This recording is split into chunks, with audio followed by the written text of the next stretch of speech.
O Edo Tensei em One Piece está a um passo de se tornar realidade. Ao final do capítulo 1112 do mangá de One Piece, podemos ver o Gorosei São Marcos Mars testemunhando algo ao som de Gloob Gloob. Obviamente, a primeira pergunta que a gente se faz foi querer saber quem estava sendo mamado, mas por incrível que pareça, talvez esse não seja o caso. Talvez ninguém esteja sendo mamado. Mas tirando a brincadeira, eu levantei a possibilidade desse som fazer uma referência ao cérebro original do Vegapunk, que foi guardado justamente onde o Gorosei se encontra nesse momento, dentro do lugar chamado Punk Records. Ou seja, o cérebro do Vegapunk estaria sendo mantido dentro de uma câmara de água, algum tanque qualquer com algum tipo de líquido qualquer, para que ele seja mantido vivo e ativo para que ele se conecte com os outros Vegapunks. Pra mim, essa seria a alternativa mais pé no chão de se acreditar, e eu confesso que eu continuo acreditando nisso de certa forma, mas surgiu uma segunda alternativa, bom, terceira, né, caso ninguém seja mamado realmente, né,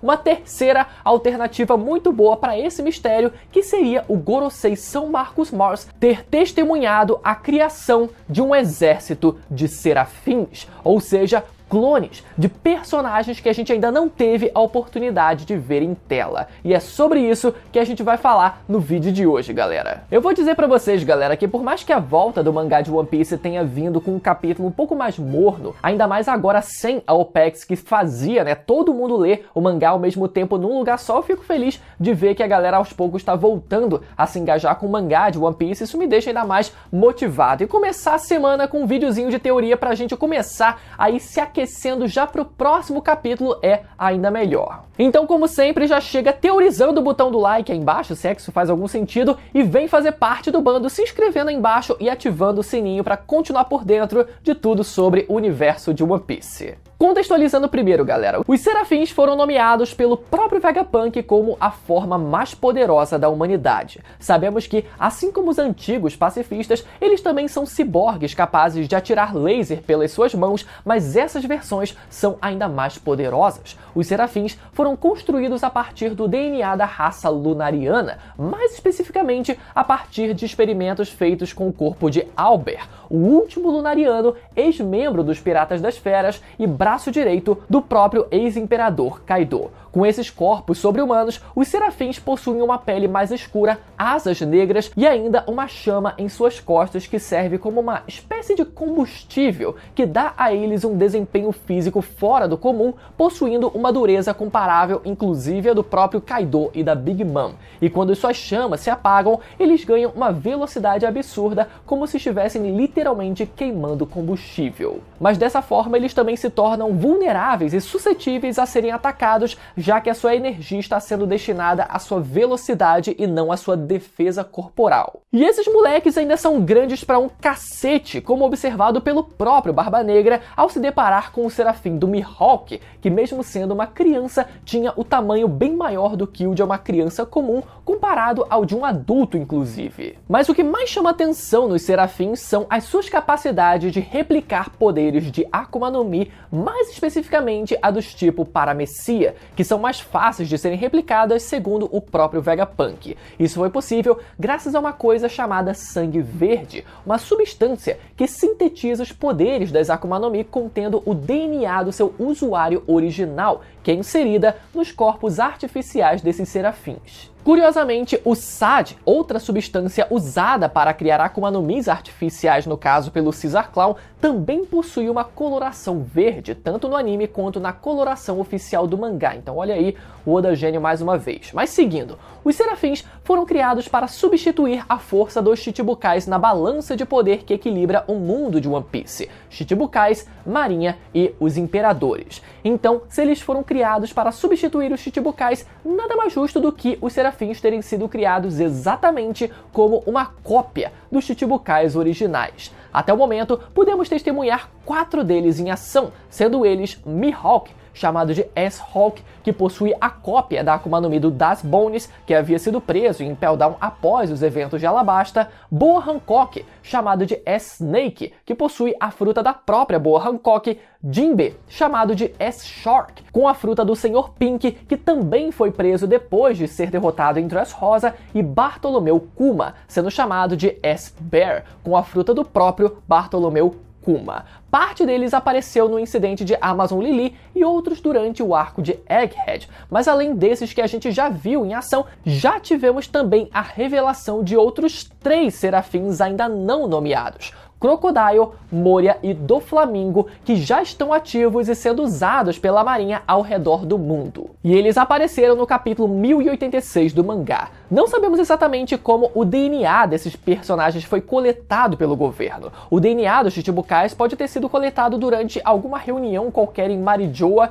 sem que eles soubessem, seja pela saliva ou outra desculpa qualquer. Eu só não acho que eles foram obrigados a fazer uma espécie de exame de sangue para poder ingressar no Chichibukai, sabe? Como se fosse literalmente uma prova, um concurso público que você tivesse que fazer um exame para poder ser aprovado ou não. Não acho que tenha sido esse o caso, né? Eu acho que foi algo um pouco mais prático e um pouco mais sutil do que isso. Provavelmente sim, se aproveitando ali do drink, da comida, da saliva, provavelmente uma besteira qualquer dessa, né? Uma desculpa qualquer dessa. Agora, já aqueles que foram presos, como o Das Bones e o Sr. Pink, talvez eles só tenham sido realmente obrigados a fazer um exame de sangue, né? Ou o governo só coletou do chão mesmo, já que os prisioneiros eles vivem apanhando e sofrendo e sendo torturados e sangrando, então coletar um pouco de sangue deles não seria problema nenhum para o governo. Mas, de qualquer forma, seguindo esse padrão, é esperado então que a gente ainda veja os serafins dos outros Chichibukais restantes,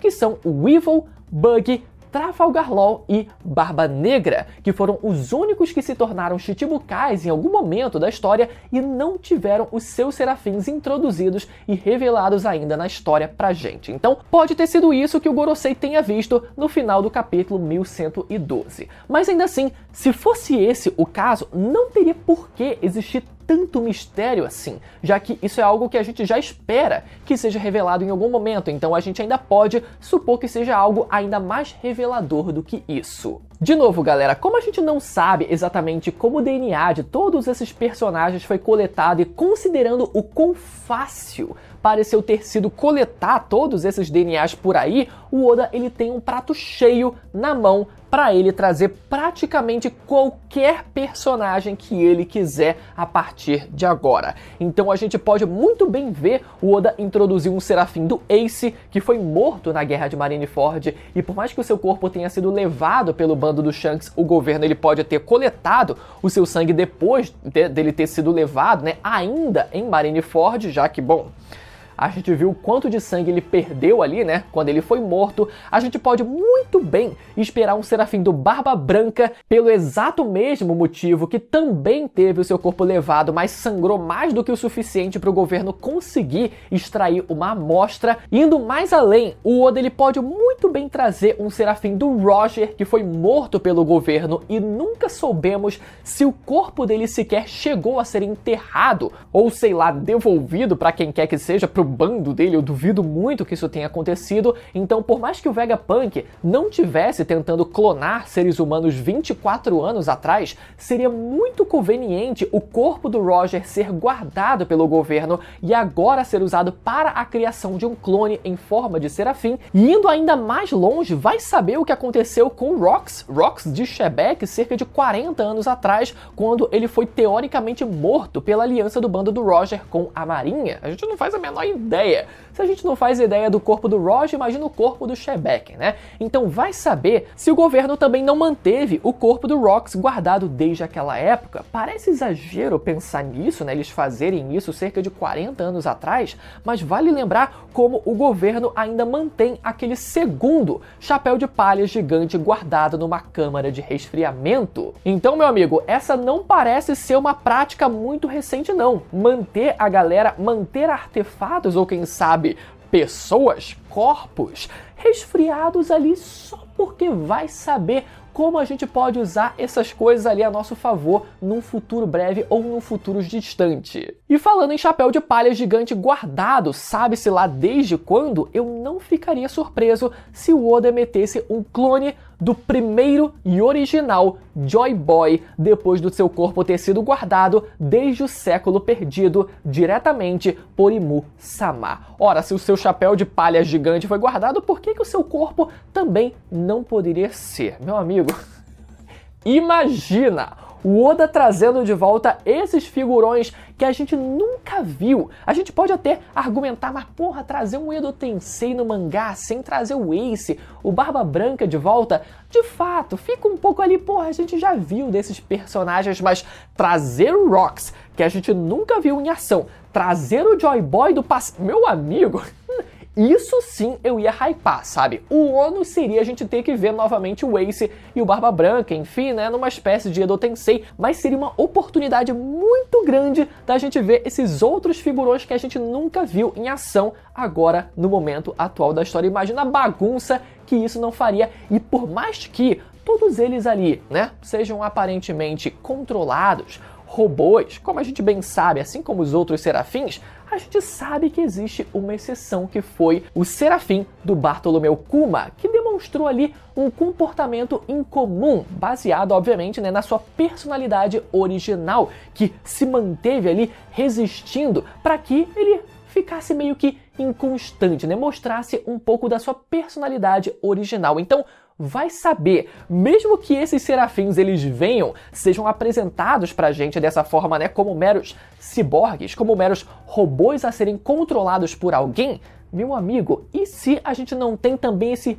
lampejo de personalidade dos seus Zeus originais sendo trazidos de volta, mesmo que contra a intenção original da criação desses serafins? Meus amigos, é muita coisa que a gente pode discutir. Então, galera, como eu falei, o Oda ele tem um prato cheio para fazer uma festa com essa história de clones e serafins, e a gente sabe que o Oda ele gosta de introduzir o máximo de personagens possíveis na história, né? Até os mais insignificantes possíveis. E o que fortalece ainda mais toda essa ideia de que o Gorosei ele viu o clone de um serafim ou até um exército de clones de vários serafins é que os serafins eles são guardados justamente em câmaras cheias de líquido quando eles ainda estão em desenvolvimento, e sabemos que essas câmeras elas fazem um som do quê?